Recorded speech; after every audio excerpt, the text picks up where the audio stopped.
neighbors, welcome to the Shed Shop in this edition of Will It Be Redeemed? I've been struggling because the saw I'm about to do a Will It Be Redeemed on. Oh, we're going to smoke while we do our intro.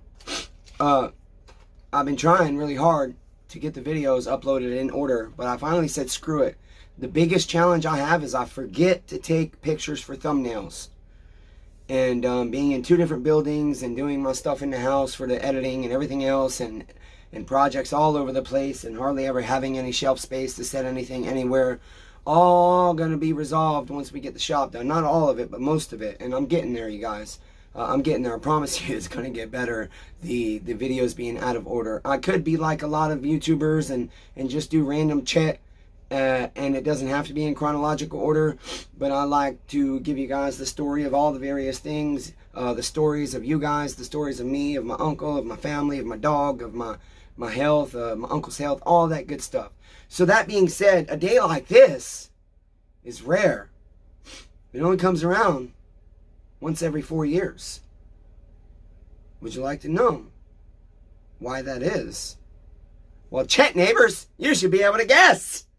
What month is it? February. What's the date? Go down in the comments and tell me below. I'm not fucking telling you. So, I just released a video today. I finally said screw it. It was the third saw of neighbor Randall's saws that I diagnosed. And it was an MS400C. And the name of the video, damn it, I just looked at it and I already forgot, you guys, just walking from the house to the shop. It's like, Dr. Diagnostics. Damn it, you know what, neighbors? Let me not screw it up. Let me just look it up. Will I ever find this air leak on this STIHL? Well, on this STIHL MS400C. Hashtag persevere. Hashtag diagnostics. Hashtag chainsaws. So, we'll do an info card right here to that. And the reason I released that video is because in order to do thumbnails for the other 3 videos that should have, actually 5 videos that should have came before that one, chronologically, date-wise, I don't have thumbnails for. And I just am trying not to say screw it and be half-assed and release videos without a thumbnail. I watched a video from Lackluster today. He, if you don't know about him, he's not a First Amendment auditor, but he's a We the People type of guy. He does videos on other people's videos and on dash cam footage that he gets from various police departments from around the country. He has a lot of subscribers, and they make him a shit ton of money and give him a shit ton of money, so he's able to pay for all that footage, that dash cam footage, body cam footage, people to do research for him, a team. My YouTube channel is like it is largely because I'm a one-man rodeo and we don't have money. That being said, in his title it said $100 million lawsuit - cop promoted, and it pisses me off. Clickbait is bad enough when it's clickbait, okay? But what pisses me off more, this guy has a massive following. And his followers highly respect him. And his followers enjoy his content. Okay? When you have a YouTube channel and it's established that largely, why would you need clickbait? I can understand a guy, it's still wrong, but I can understand a guy or a gal or a we, they, them, us, whatever. Fuck you guys with all those pronouns. I'm sorry, not sorry. There's male and female. I respect the shit out of whatever you want to be called. But for my purposes in the world, it's he and she. A guy or a gal just starting out on YouTube and trying to get their videos into the algorithm or getting people to click on them with titles, with fancy titles, with fancy thumbnails. But the problem is, he lied. Yes, the lady has filed a $1 million lawsuit. However, although the cop should have been fucking fired and thrown in jail for what he did to this lady, he got reprimanded, not promoted. He didn't get in trouble. He just got a written reprimand.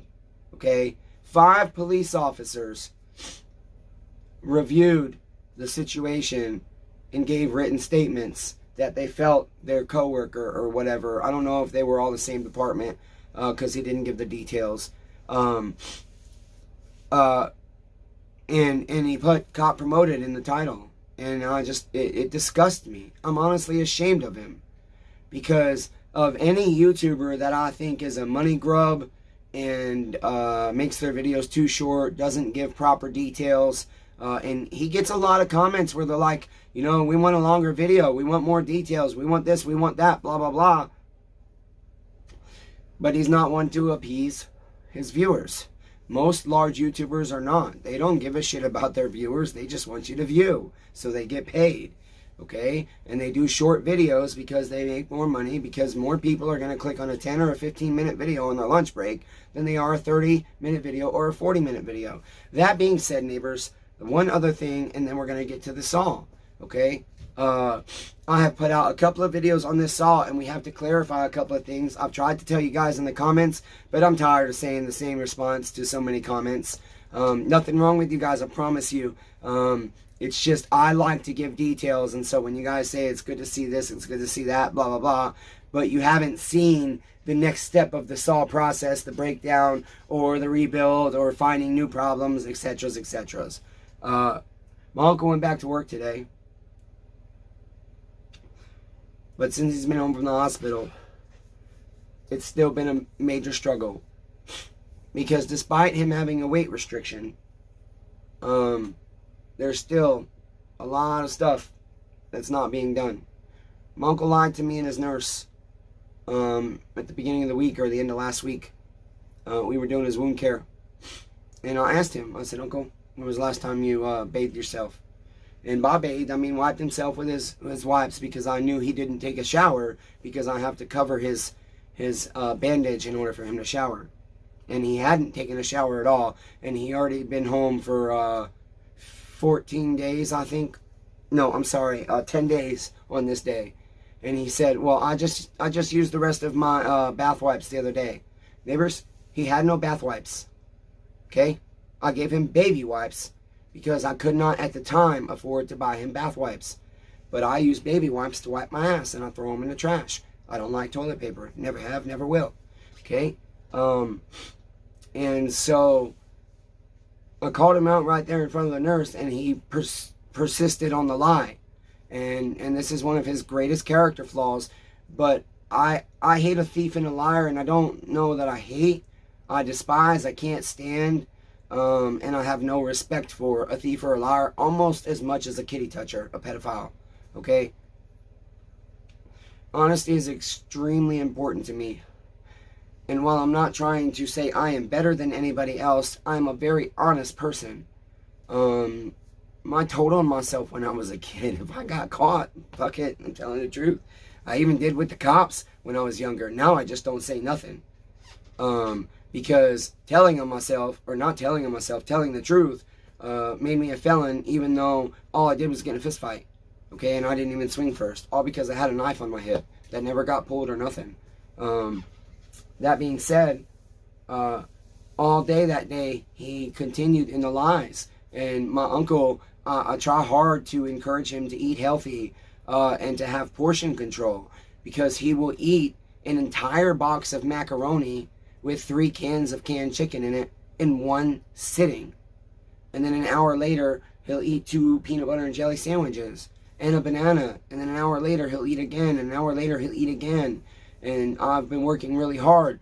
The reason he got sick is because he does not have good hygiene. He doesn't brush his teeth, and they're all rotted out. And I know all about the discouragement that comes with having bad teeth. I have bad teeth. And it makes you not want to take care of them, because you're like, fuck it, why? But at the same time, your mouth is a cesspool of bacteria. And if you don't take care of it and you have open teeth, you are at extremely high risk of infection, especially when you have diabetes or an autoimmune disease like I have rheumatoid arthritis. It's an autoimmune disease, which means I have a weakened immune system, which means I'm at higher risk for infection and getting sick than the general population.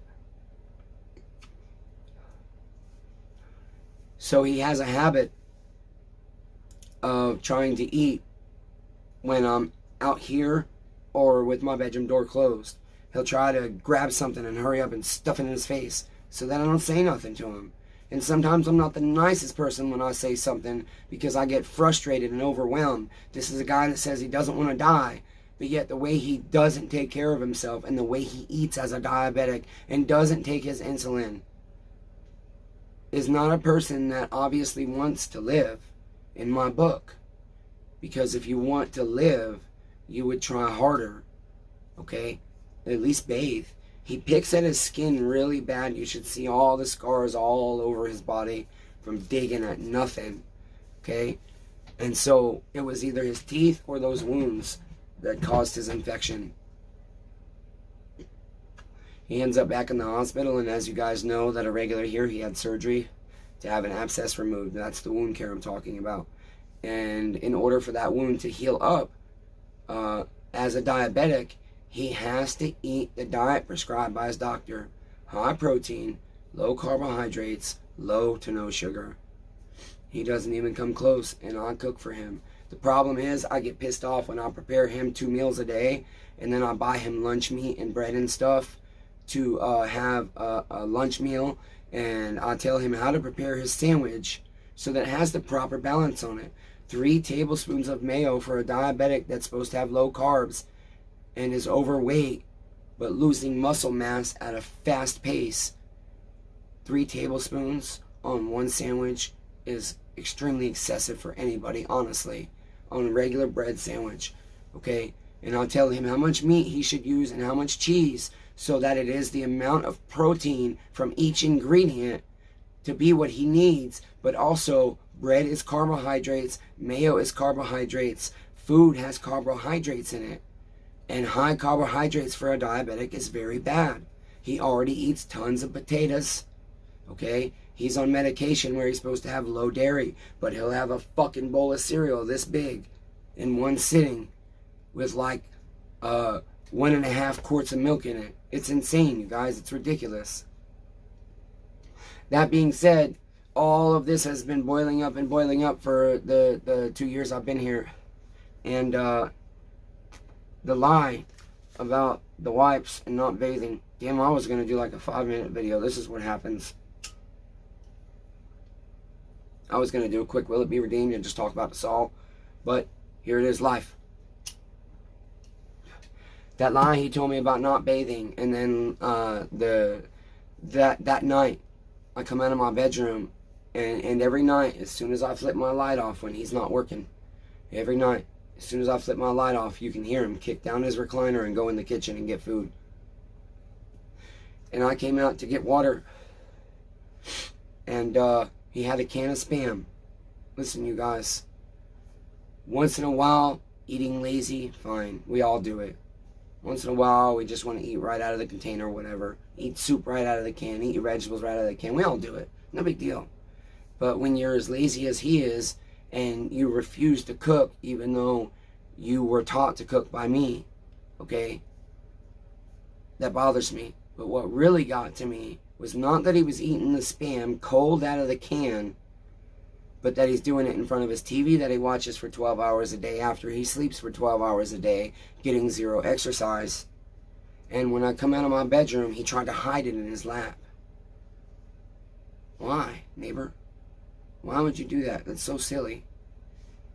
And then the next day I brought it up because he lied to me about something else again. And he made excuses for not doing anything, not doing his chores. Oh, he lied to me about cleaning the cat box. I check it every day because he's supposed to clean it every day. Ain't my cats. I don't like cats in the house 24/7. If I have cats, they're indoor, outdoor, and they use the bathroom outside. He won't let his cats outside. So, today, he once again did not do what he was supposed to. He had to work at 2 o'clock. We agreed on his way to the doctor's, or I'm sorry, on the way back from the doctor's today, he would take my credit card and he would stop at Walmart and get spaghetti sauce so I could make his dinner. He didn't do it. His excuse was because I didn't tell him today to do it. I didn't tell him today to take my credit card and go get sauce. But we agreed last night that he was going to do it. So I got upset. And I expressed that I was not happy with him. Well, neighbors, he did something that crossed a line that can't be uncrossed. And we're not going to talk about that part. That being said, let's continue our intro on the saw now, neighbors.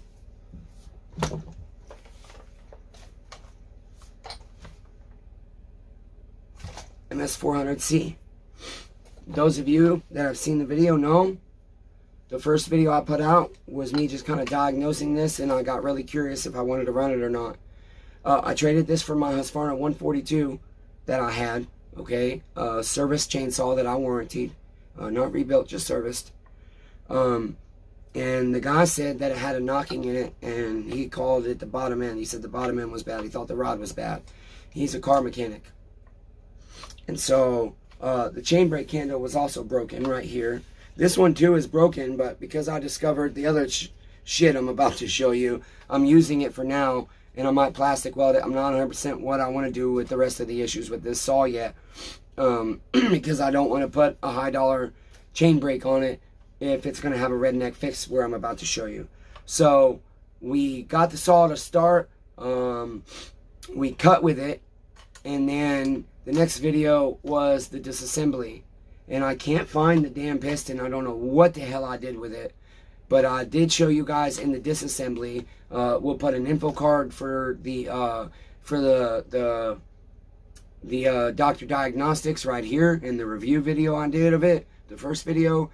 And then after that, we'll go ahead and we'll put a info card for the disassembly of the 400C so you can see the piston. Okay? I encourage you to go watch those videos if you made it this fucking far in this one.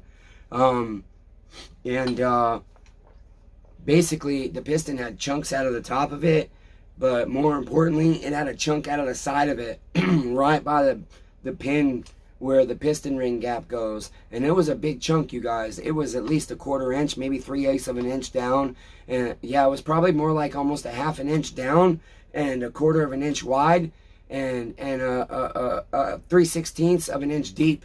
And that chunk was just completely out of the piston and several chunks out of the top. I did find a few pieces of the piston right down in the crankshaft in between the counterweights. I don't know what they're called. I call them counterweights.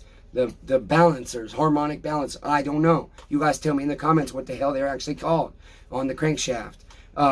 So that being said, I was very, very, very, very fortunate that this cylinder was not destroyed. The crankshaft was good. I thought the crankcase was good, but it's not. So let's move to the next issue. Okay, right down here, you guys. Okay, right here. Okay, this is supposed to be a circle. Okay, right here, the crankshaft is supposed, the crankcase is supposed to go from here all the way to back here. And there's supposed to be a nipple coming off of the gas tank rear handle here. Okay, and then there's supposed to be a foam AV annuller that goes in there. Well, on this one, you know what? I don't know what the annuller would be. On most models, it's the foam one, but then the dust cover covers it. Oh yeah, this one would have had a foam or a rubber one, and then like the 028s have the plastic AV buff that goes in there with the kind of little clips, and then it screws in to the tank. Okay, all that's gone, and that's an important component to the saw. It's part of the AV system. Would this saw run without it? Yeah, absolutely. Could it cut without it? Yeah, absolutely. We already know that. However, long term, that could cause damage to the rest of the saw because the vibration is not going to be what it's supposed to be.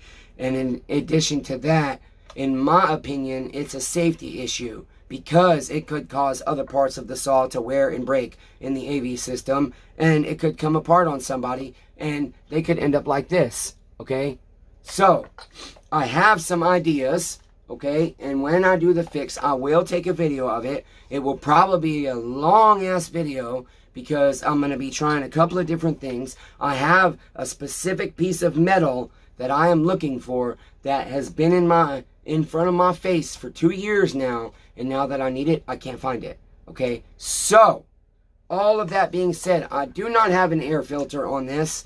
I am out. I have to order more. I probably should go rob one from another saw real quick from the other shop because it is an M-tronic, and I don't want to run it without an air filter because the magnesium piston in this, the new OEM piston, wasn't cheap. So I'm going to go grab an air filter, neighbors, and then we're going to see if this bitch will start.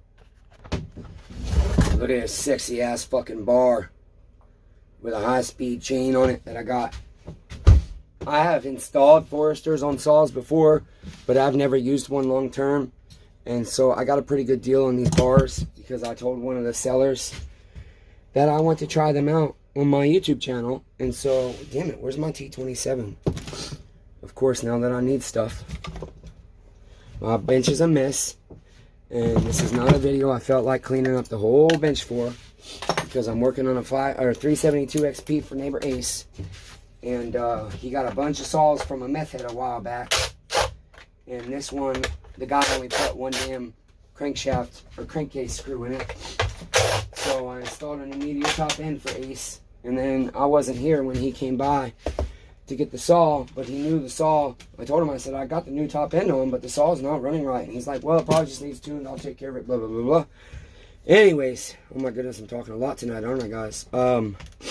So I had to tear that saw all the way down after finally finding the air leak because it was underneath, hiding on the crankcase gasket seal, and it was hidden by the tank. And so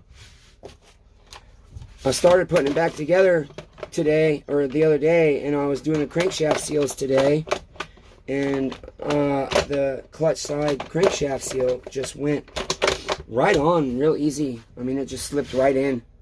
And I verified I have the right ones, and so I have a feeling the meth head probably damaged the crankcase. And I might be telling Ace it might be best to part that damn saw out because we are really deep into it financially already. And he was going to sell it after I got it running and broken in. But no, we're not. It does have a decom valve. It's already pushed in. Okay, so here we go, guys. I already put gas in it earlier. And again, I was going to make this video really short, but I think I will title this, I traded my Husqvarna 142 for a STIHL MS400C. Did I get a good deal? And we'll make it part 2. And I'll put something in the description maybe about a long-ass story. And I'll put some text at the beginning that you can skip to this point if you don't want to hear my long-ass intro. So, probably not going to let this saw idle because I need to go to bed and I don't want to babysit it. I need to go to bed at a decent time tonight. But I just want to see if it runs, you guys. It's been sitting here rebuilt for days now, and I've been staring at it, and it's a beautiful fucking saw. And I just want to know, is this bitch going to run? Let's find out. See, we already got shit falling off of it. What was that? Don't know where that came from. A little piece of metal. Don't know what that's from. Oh, and I also intend to dual port this muffler. I got the stuff to dual port it over there. Oh, yeah, I love these auto tunes. They start so much fucking easier after rebuilds than damn regular saws. Let's see. I forget. Do you click? Oh, you gotta pull the trigger.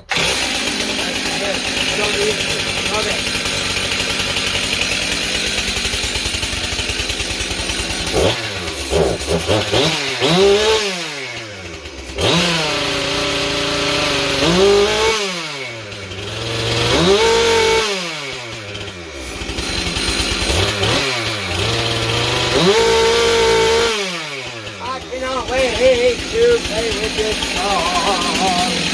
I cannot wait to cut this song. There it is. I can feel the extra vibration.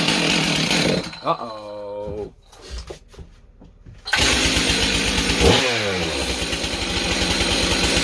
We gotta reset the car. And I gotta have a bar on it to do that.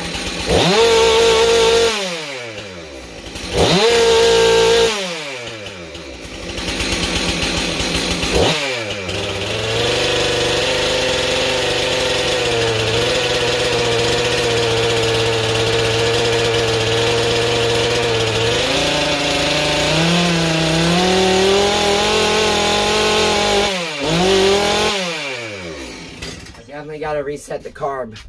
Okay, but we'll do that hopefully tomorrow. And I'll reset the card. Maybe I'll show you guys how to do that. It's pretty easy. On the Husqvarnas, it's a little bit different than this one. The M-Tronic's a little bit easier than the Husqvarna Auto Tunes to do a field reset. But we'll do that, and then we'll go ahead and idle this saw just for a little bit, and then I asked Ted Neisel how he breaks in an auto tune and how Tony, his buddy, does it. And so I will be going through that procedure, you know, just taking a really easy, you know, 3/4 throttle through the first couple of tanks or whatever. Yeah, so that's about it, you guys. The MS400C, is it redeemed? Well, we're getting there. I don't think anything else. No, this video is already fucking long enough. It was supposed to be a short-ass video. I gotta go in and go to bed, neighbors. I hope you enjoyed the story. Those of you that actually watched it. Sorry it was so damn long. But it is what it is. You neighbors know. I'm fucking crazy, okay? Enjoy it. It's entertainment. You get to watch me make a fool of myself, get pissed off, get sad, break shit, cut stuff, do all kinds of weird stuff, and just be a dork. Be kind to one another. Everyone's facing a battle, neighbors, right? Tell me about your battles in the comments or email me, smallengineredemption@gmail.com. Who wants to buy my MS400C after we redneck fix it? I sold us all today, MS390. It was fantastic. Sold it way cheaper than I was selling them last year, but you know what? I'm happy. The customer was happy. I got a 271 coming back on warranty. I just replaced this guy's coil. He cut with it one time for a full day, and then the coil stopped working. I just replaced it. OEM, guys. OEM MS271. And he messaged me today. I hate to tell you this, but I cut with the saw all day Sunday again, and now it won't start again. And I tested it for spark, and it's got no spark. I checked his wires when he was here. They were fine. What the hell? Go in the comments and tell me. The wiring is not stripped anywhere, okay? The switch is working perfectly fine. Everything is where it's supposed to be according to the naked eye. What could cause his coil to go bad twice after the saw ran perfect for an entire 8-hour day, and then the coil goes bad? Go in the comments and tell me, neighbors. I need your advice. I already said be kind to one another. Everyone's facing a battle. So I love all 8 billion of you, even though that's a fucking lie and I suck at it, but I'm gonna keep saying it. But I love most of you. Till next time, neighbors, let's keep persevering. I can't wait to cut with the 400C, goddammit.